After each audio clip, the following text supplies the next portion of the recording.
Voilà, je voulais vous faire aussi ce petit message. Jésus sait tout de moi. Il connaît les pires moments de mon passé, mais il croit au meilleur de moi. Il connaît les projets qu'il a formés pour moi, des projets de paix et non de malheur, afin de me donner un avenir et de l'espérance.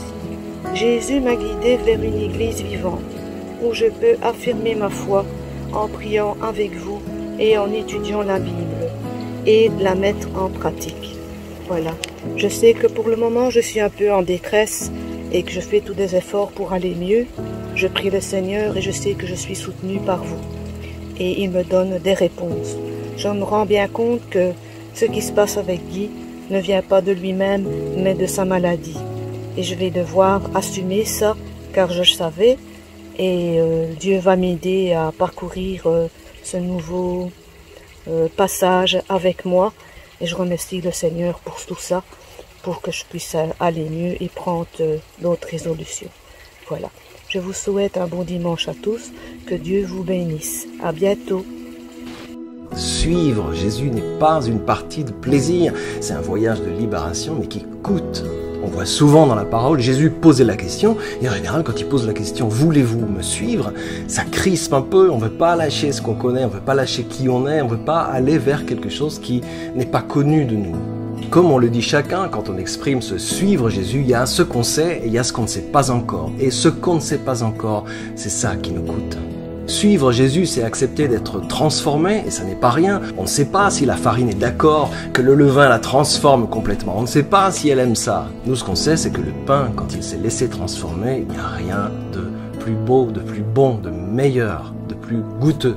Suivre Jésus, c'est aussi se laisser dérouter. C'est ça qu'on va observer un petit peu aujourd'hui. Dérouter, c'est un mot bizarre. C'est un mot qui signifie à la fois changer de route, être obligé de changer de route, ce côté-là. C'est aussi un mot qui signifie être dérouté, ne plus savoir quoi faire. Je suis tout dérouté, je ne sais plus quoi. Un synonyme de dérouter, c'est aussi être déconcerté, c'est-à-dire quitter ce qui nous semblait tout harmonieux, tout évident, pour passer à quelque chose qui est moins évident, qui est à découvrir, qui est à accomplir, qui est ce vers quoi on peut choisir ou non de s'avancer.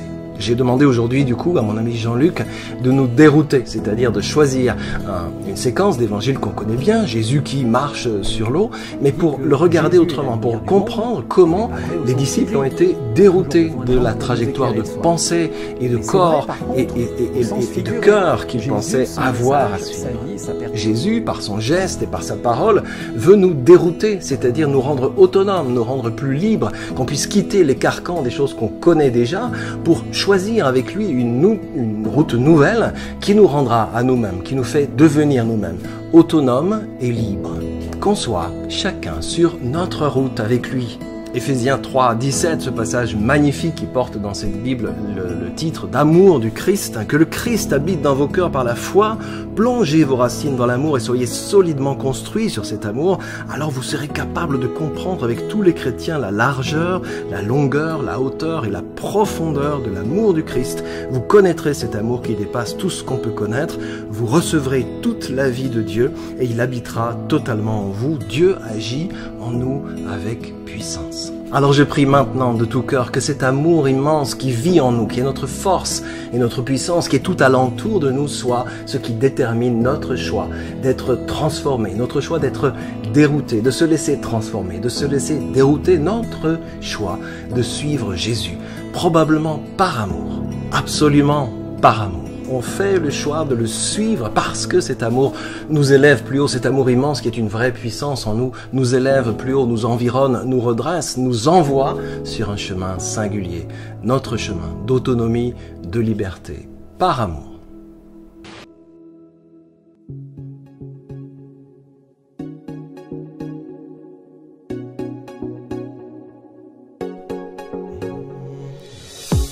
Quand la nuit tombée, l'angoisse surgit, sans fin tu m'appelles. Quand ma foi faiblit et l'espoir tarit, tu es mon appui. Lorsque je suis là découragé, Dieu, tu es tout pour moi. Désormais je veux persévérer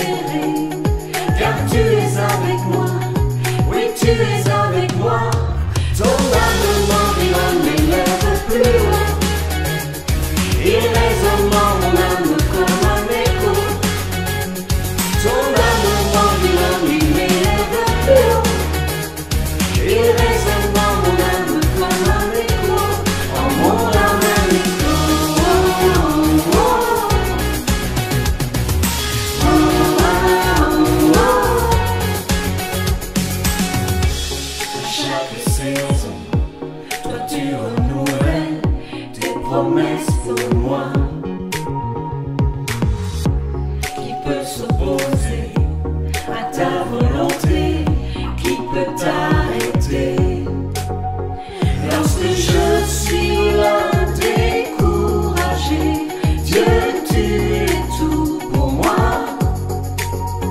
Désormais je veux persévérer, car tu es avec moi. Oui, tu es avec moi. Ton amour m'environne et m'élève plus haut. Il résonne dans mon âme comme un écho. Ton amour m'environne, il m'élève plus haut. Il résonne dans mon âme comme un écho. En mon âme un écho.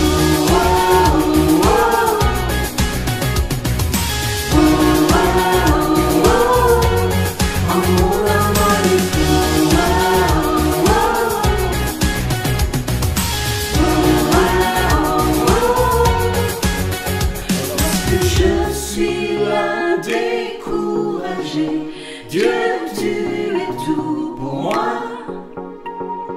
Désormais je veux persévérer, car tu es avec moi. Oui, tu es avec moi. Ton amour m'environne, m'élève plus haut. Il résonne dans mon âme comme un écho. Ton amour m'environne, il m'élève plus haut. Il résonne dans mon âme comme un écho, un écho. Ton amour m'environne, il m'élève plus haut. Il résonne dans mon âme comme un écho. Ton amour m'environne, il m'élève plus haut. Il résonne dans mon âme comme un écho, en mon âme un écho.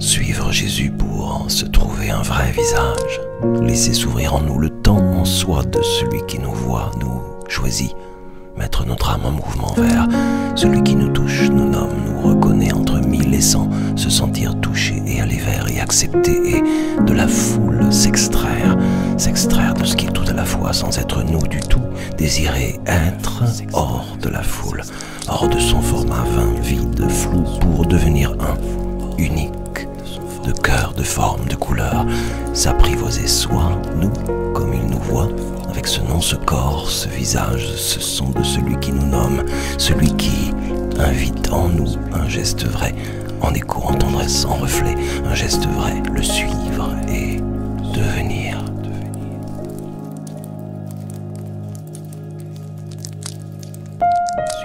Suivre Jésus pour toucher en soi une réalité, se trouver une vraie place, une identité.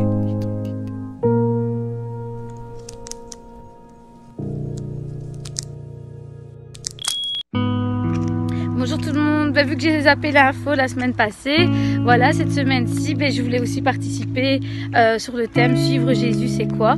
Suivre Jésus, pour moi, ici par exemple, on est en train de se promener au parc de Marimont, et suivre Jésus, ça me fait penser un petit peu quand on avance, mais qu'on ne sait pas toujours où on va, mais où on doit prendre le temps de s'arrêter, de voir les choses. Je pense que suivre Jésus, c'est pas être toujours dans le rush comme le monde voudrait que l'on soit. C'est prendre du temps pour voir sa nature, prendre du temps pour prendre le temps de connaître les choses. Merci mon amour, dis bonjour à tout le monde. Bonjour maman. Donc c'est le fait de suivre Jésus, c'est le fait de se dire je le suis, j'avance, je ne sais pas toujours où je vais, mais on peut être sûr et certain d'une chose, c'est que lui nous guide à chaque pas, que lui est là et qu'il a promis qu'il ne nous abandonnerait pas et qu'il sera avec nous jusqu'à la fin du monde. Et voilà, pour moi, vivre Jésus, c'est ça, c'est avancer avec lui. En 1 minute, Vincent, ça va être un petit peu difficile, donc voilà, c'est vraiment le fait d'avancer avec lui chaque jour, même si on ne sait pas toujours où l'on va. La seule chose qu'on sait, c'est qu'avec lui, il est à notre côté. Désolée, j'ai fait 1 minute 15. Bisous. Alors, suivre Jésus, Pour moi, suivre Jésus, c'est dans les petites choses de la vie. Et j'essaye, quand je dois prendre une décision ou quand je dois faire quelque chose, de me demander brièvement, avant de prendre la décision, que ferait Jésus à ma place.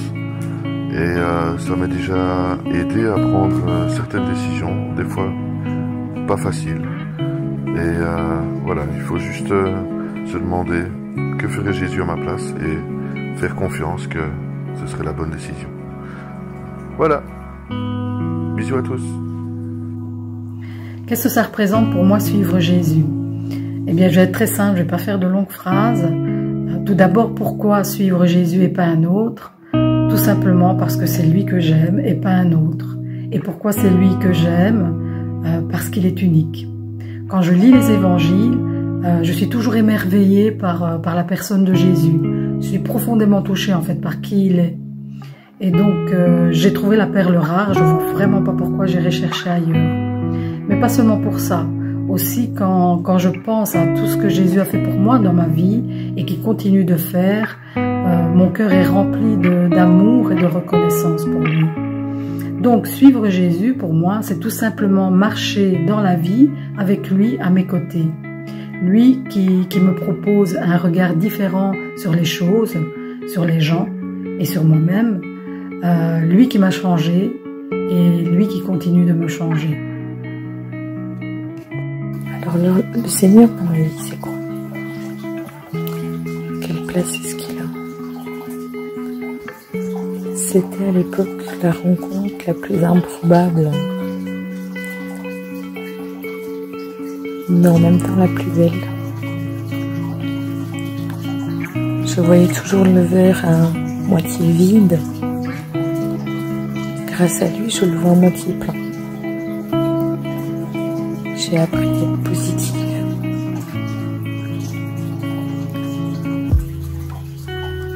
Grâce à lui, j'ai appris le pardon. Ce qui m'a permis d'être en paix avec moi-même sur certaines choses, certaines situations. Et surtout, je dirais que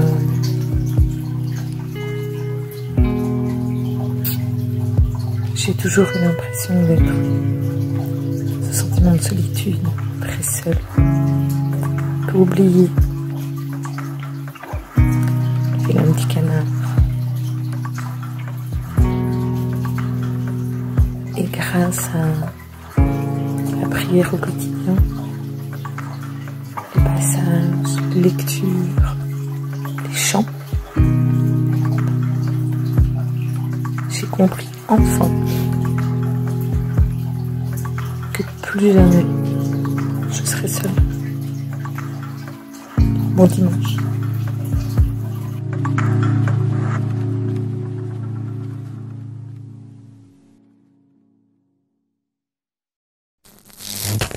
Bonjour, heureux de partager ce temps virtuellement avec vous tous. Alors je viens vous retrouver aujourd'hui dans votre balade, et c'est au chapitre 6, à partir du verset 15, que je vous propose de lire le texte.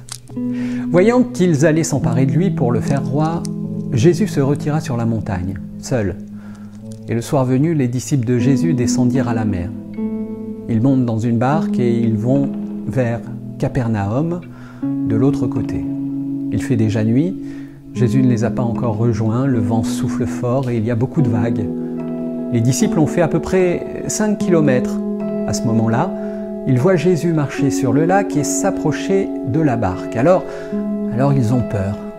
Et Jésus leur dit « C'est moi, n'ayez pas peur !»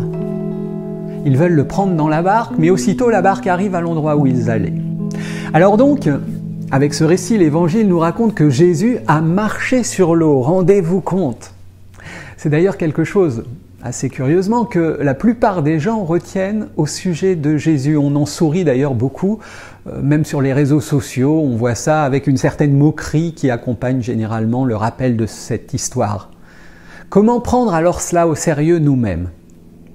Alors déjà, est-ce que c'est un prodige formidable qui nous est raconté ou bien serait-ce plutôt un symbole ? Et pourquoi pas d'ailleurs? Bien des textes présentent des faits clairement historiques. Jésus a existé, il était artisan, il a parlé, il a eu des disciples, il a été exécuté sur une croix par les Romains, etc. Mais il y a aussi des textes qui sont certainement à prendre davantage au sens figuré. Par exemple, quand l'Évangile nous dit que Jésus est la lumière du monde, ce n'est pas vrai au sens physique. On a toujours besoin de lampes pour nous éclairer le soir.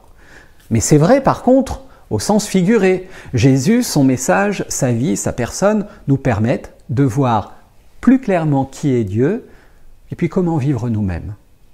Alors chacun est libre de penser si tel ou tel passage est à prendre au sens littéral ou au sens figuré. Et d'ailleurs, ce n'est pas tant ce qui compte en l'occurrence avec cette histoire. Et je ne voudrais en aucun cas me battre sur cet aspect de l'histoire. Car une chose est certaine, c'est que si ce récit est dans l'Évangile, c'est qu'il nous concerne. C'est qu'il parle du salut que Dieu nous donne. Et donc, alors dans tous les cas, cette histoire est intéressante comme un signe. Un signe, nous dit Jean dans le même évangile, un signe du salut que Dieu nous donne en Jésus-Christ. Alors je vous propose de voir ce que ce récit nous dit à nous, aujourd'hui, maintenant. Quel miracle Jésus fera dans notre vie pour nous aider à vivre et à vivre bien à partir de ce texte. Dans le début de l'histoire, nous voyons que les disciples abandonnent Jésus et ils décident d'aller vers Capernaum sans lui, de ne pas l'attendre. Quelle est donc la situation décrite ici? Eh bien, c'est celle d'une situation de séparation. Jésus est simplement, à ce moment-là, absent de leur vie. Ils lui tournent le dos et ils l'oublient. Alors en fait, pour être plus précis, plus exact, c'est Jésus qui se retire et qui sort de leur vie. C'est alors que les disciples décident de partir et de descendre de la montagne loin de Dieu et loin de Jésus-Christ. C'est vrai qu'il existe pour nous aussi des situations où notre foi va mal, sans que ce soit particulièrement de notre faute. Chacun a des moments plus ou moins difficiles, comme notre corps qui attrape un virus, et c'est encore tellement au cœur de ce temps. Notre foi peut souffrir d'un refroidissement, d'un affaiblissement. Cela a moins de risque d'arriver si nous entretenons notre foi régulièrement, je vous l'accorde. Mais quand même, ça arrive. Ça peut arriver. Mais parfois, c'est aussi un peu de notre faute, davantage, si nous perdons la foi. C'est à mon avis ce qui arrive ici. Pourquoi est-ce que le Christ les quitte et disparaît? Le texte nous dit que c'est parce qu'il voulait faire de Jésus leur roi, et qu'il refuse, parce que le projet de Dieu n'est pas de gouverner, mais c'est au contraire de nous permettre de voler de nos propres ailes, et de nous libérer. Il y a des personnes qui perdent la foi ainsi parce qu'elles veulent faire de Dieu ce qu'il n'est pas, ou bien qu'elles attendent de lui des choses qu'il ne fait pas, qu'il ne fera pas. Et il arrive que ces gens perdent la foi disant « Eh bien, si Dieu existait, il n'y aurait pas tous ces problèmes dans le monde. » Mais d'où sortent-ils cette curieuse idée? C'est le fruit de l'imagination humaine. Et du coup, ils attendent Dieu là où il n'est pas. Et ils sont évidemment déçus. Que faire pour ne pas perdre la foi? Eh bien, il faut l'entretenir notamment par l'apprentissage de la parole pour avoir plus de chances de ne pas imaginer n'importe quoi sur Dieu. Et puis entretenir sa foi, la nourrir, la soigner, lui donner des vitamines en quelque sorte, par notre relation personnelle avec lui, notre piété, notre engagement. Mais bon, nous ne sommes pas parfaits et il arrive encore quand même que notre foi faiblisse, comme les disciples de Jésus dans cette histoire. Ici, non seulement les disciples perdent la foi, entre guillemets bien sûr, mais en plus, ils réagissent de travers. Christ a disparu, leur foi s'est évanouie, ils auraient pu le rechercher, comme on peut tout à fait chercher Dieu quand on l'a perdu ou qu'on ne le connaît pas encore. Les disciples auraient au moins pu attendre que le Christ revienne, mais non, ils sont pressés, ils s'éloignent encore de lui, et ils empirent la situation. Alors le texte d'ailleurs précise qu'ils descendent, peut-être comme pour dire qu'ils régressent, qu'ils se portent moins bien. Ils quittent la montagne pour descendre vers la mer. Cette image est claire, car la montagne dans la Bible évoque la proximité de Dieu, la possibilité de le prier et aussi de recevoir ce qui vient de lui. Et par contre, la mer évoque souvent le chaos, l'absence de Dieu, la souffrance, la sauvagerie et la mort spirituelle. Et puis enfin, le texte nous dit que c'est le soir. Et certains manuscrits ajoutent même qu'au moment où ils sont au bord de la mer, les ténèbres s'emparent des disciples. L'obscurité évoque le froid, la peur, la solitude, la difficulté à savoir où l'on va, à voir les pièges de la vie. Ces difficultés s'emparent donc d'eux, les mènent par le bout du nez. Vous voyez ce que je veux dire peut-être? Alors que cherchent-ils, ces hommes et ces femmes qui ont perdu le Christ, qui auraient perdu la foi? Ils veulent à tout prix atteindre Capernaum. Pour rejoindre ce but, alors ils abandonnent Jésus alors qu'un instant avant, ils voulaient faire de lui leur roi. Ce qu'ils cherchent à Capernaum est sans doute essentiel pour eux. Alors vous savez sans doute que la Bible insiste souvent sur le sens des noms propres.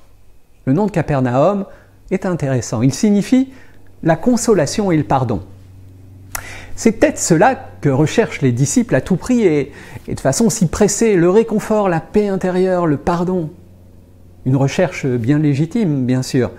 Mais ici, ils cherchent à l'atteindre par leur seule force, sans Jésus, sans Dieu, et du coup, ils s'enfoncent au lieu de s'en sortir. L'humanité est si souvent comme ça, ne croyez-vous pas? Les ténèbres s'étaient emparées d'eux et Jésus ne les avait pas encore rejoints. On ressent sans doute alors que dans leur angoisse, ils commencent un peu à se désoler de l'absence du Christ. Et pourtant, les choses semblent s'empirer, un peu plus encore, en tout cas selon leur point de vue. Il y avait les ténèbres et la mer qui les dominent, et puis il s'y ajoute un vent violent. J'aimerais vous proposer de comprendre ce que cela signifie, car il faut, pour cela, peut-être se souvenir d'une autre page de la Bible, ce qui est facile ici, car c'est la page peut-être la plus connue, l'une des plus connues, au tout début. Une mer agitée, les ténèbres, un grand vent. Eh bien, c'est exactement ainsi que la Genèse décrit l'univers avant que Dieu agisse pour créer ce qui est bon. Rappelez-vous, au commencement, Dieu créa les cieux et la terre. La terre était informe et vide et il y avait des ténèbres à la surface de l'abîme. Et l'Esprit de Dieu, c'est-à-dire le vent divin, le roi, était au-dessus des eaux. Dieu dit que la lumière soit, et la lumière fut. Et donc dans ce récit de l'Évangile, le vent qui se lève peut peut-être évoquer la puissance créatrice de Dieu. Ce vent qui effraie les disciples, eh bien c'est sans doute Dieu qui est là, qui se rend présent dans ce désastre où ils se sont fourrés dans leur vie, leur cœur agité de tempête, de noirceur, de peur et de mort. Jésus vient, mais il fait peur. Parce que c'est l'un des grands enseignements de ce récit. Quand nous l'abandonnons, Dieu ne nous abandonne pas. Et il est encore là pour nous secourir, comme une mère pleine de tendresse pour son enfant, même quand il est rebelle. Dieu est encore là, oui. Mais peut-être parce qu'ils ont une mauvaise théologie, entre guillemets encore, une mauvaise compréhension de qui il est vraiment, et parce qu'ils vont mal aussi, ils ne savent pas reconnaître Dieu, et ils ont peur. Ils ne le voient pas là où il est, à côté d'eux. Ils ne saisissent pas que le salut que Dieu leur apporte dans leur détresse, ce salut est comme un souffle créateur, comme une transformation de leur univers, un vent violent qui remue. Ils attendaient de la lumière, mais cette lumière ne vient pas comme une lampe que l'on allume à l'extérieur, mais plutôt comme une opération qui grefferait des yeux à un aveugle, à l'intérieur. Ils attendaient la consolation et la paix, mais la joie et la paix véritable ne sont pas offertes à travers des conditions de vie faciles, mais comme un autre rapport aux circonstances de notre propre vie, plutôt difficile. Mais peut-être que, quand même, ce souffle de Dieu commence à les animer, car le texte nous dit qu'il commence à ramer 25 à 30 stades dans certains manuscrits, c'est-à-dire environ 5 kilomètres. L'Évangile promet à celui qui cherche Dieu qu'il le trouvera. Nous voyons ici que cela peut prendre quelque temps, même 5 kilomètres. Le temps que Dieu nous fasse évoluer, nous fasse avancer. On peut se dire aussi que cette distance qu'ils devront faire à la force de leurs bras montre la nécessité de passer par une certaine pratique de la foi. Oui, c'est utile, comme je vous le disais au début, de tirer sur les rames de la lecture biblique et de la compréhension de la parole, du mâchage des Écritures, comme d'autres ont dit, et de la prière, pour apprendre à reconnaître la présence de Dieu à nos côtés et le salut qu'il nous offre. N'oubliez pas, même le Christ choisit de prendre une part de son temps précieux pour prier, seul sur la montagne. Alors, bon, bien sûr, à moins que nous ne soyons plus solides spirituellement que lui, nous avons sans doute besoin de consacrer aussi du temps régulièrement pour ramer un peu, pour avancer vers Dieu.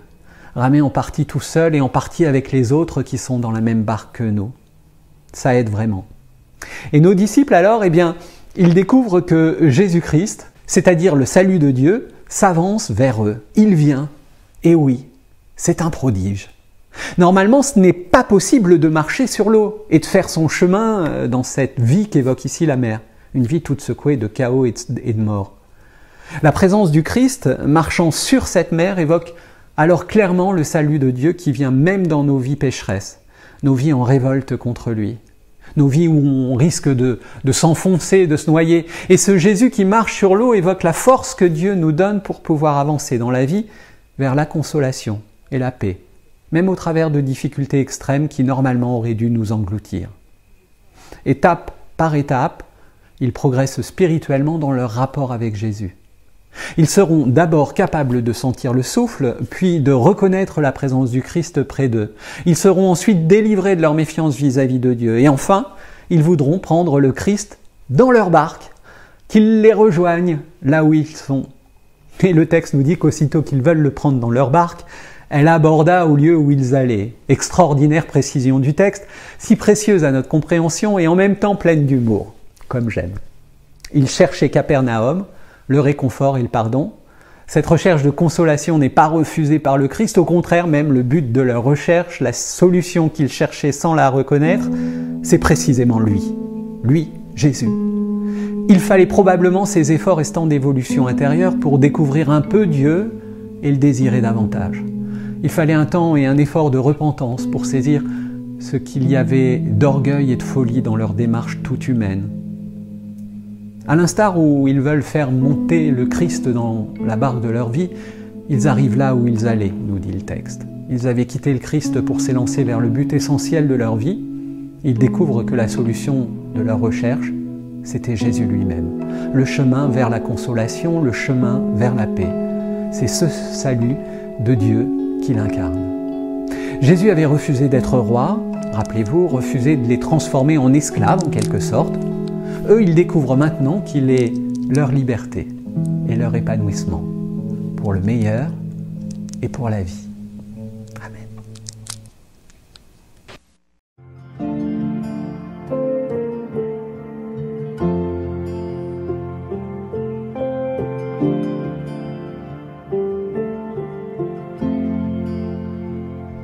J'ai été brisé, vide et sans espoir. Ta grâce m'a trouvé, m'a restauré. Je n'ai rien à moi, mais tel que je suis, tu me libères, tu me libères. Grâce infinie de notre Dieu qui un jour m'a sauvé. J'allais de lieu en lieu quand tu m'as retrouvé. Et maintenant je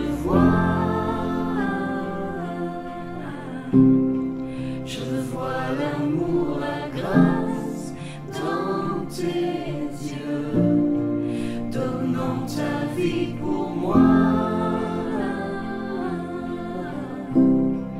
me ramenant de la mort à la vie.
de la mort à la vie.